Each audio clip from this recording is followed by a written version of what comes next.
Hello, and thank you for joining me.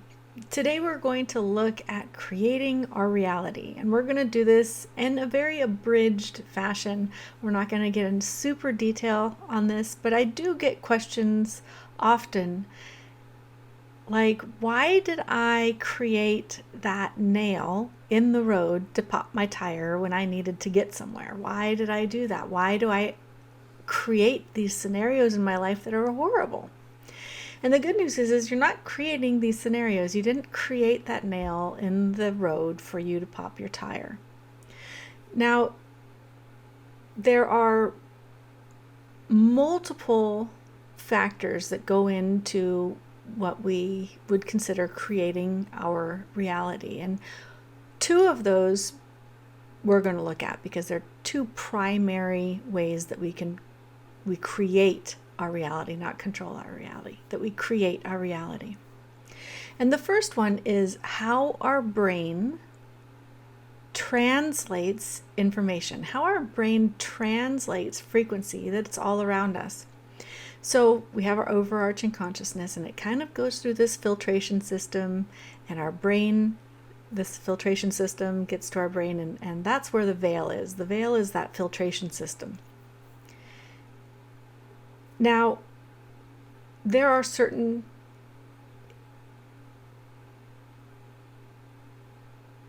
frequencies that mean one thing, so they kind of have a footprint. And so let's say that there's a group of frequencies, they get together, they're a bunch of waves, and they create a bag of chocolate that falls onto the ground. Whoops, here's another one, thank goodness.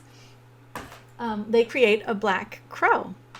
And for me, I see this black crow right here, and it looks like a crow to me. And for you, it's going to look like a crow to you. And it's going to be a black crow.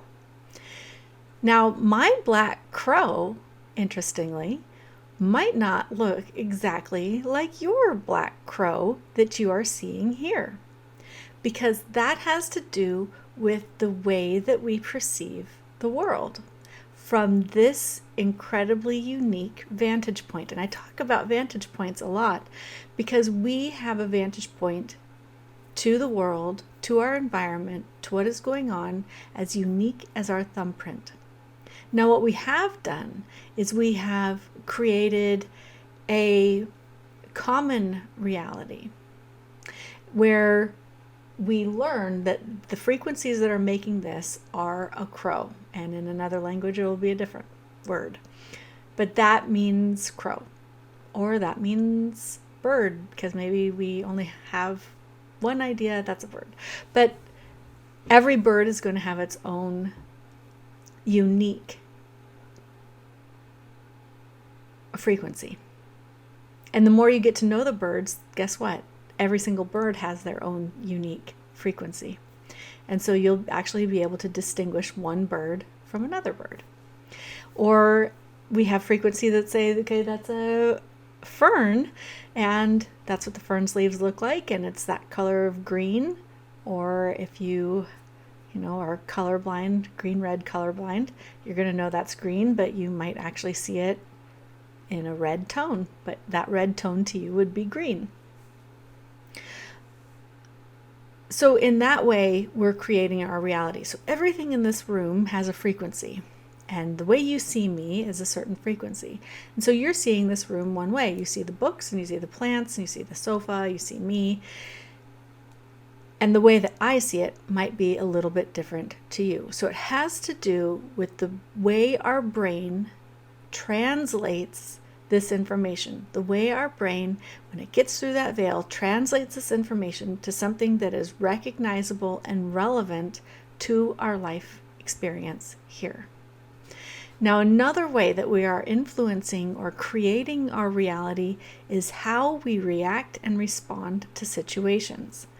Now, why does this have anything to do with our reality, or what we consider reality?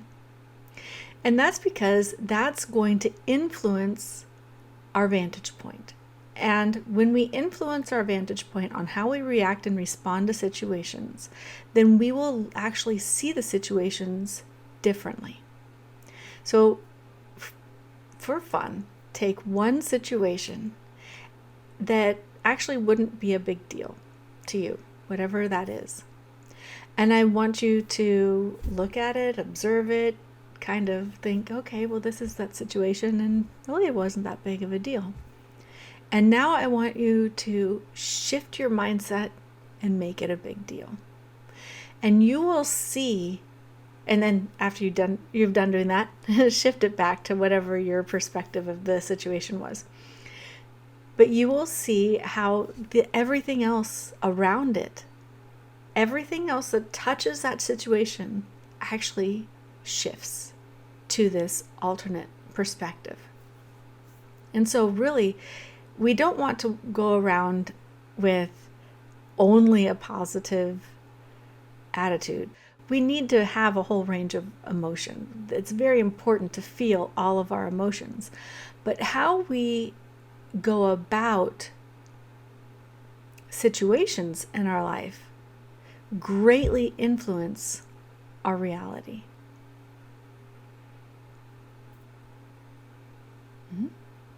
It sure does. So I'm going to end there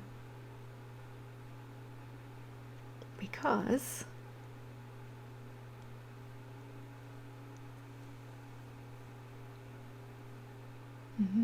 I'm just thinking to see if there's something else I want to say.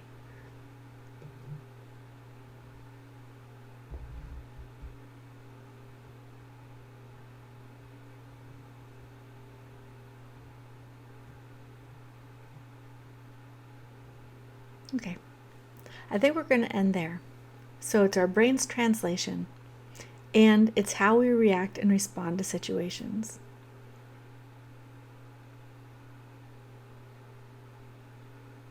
The events that are happening in our life, really quickly, the events that are happening in our life are part of our life experience here. We didn't pre-plan them when we came down. They're just part of our life experience here. And our consciousness is observing how this body, how this physical body and our brain go through these situations or react and respond to these situations. So it's very much of an observation when we look at the situations that we encounter in life. And that's what I want to say. You didn't cause those. You didn't pre-plan them.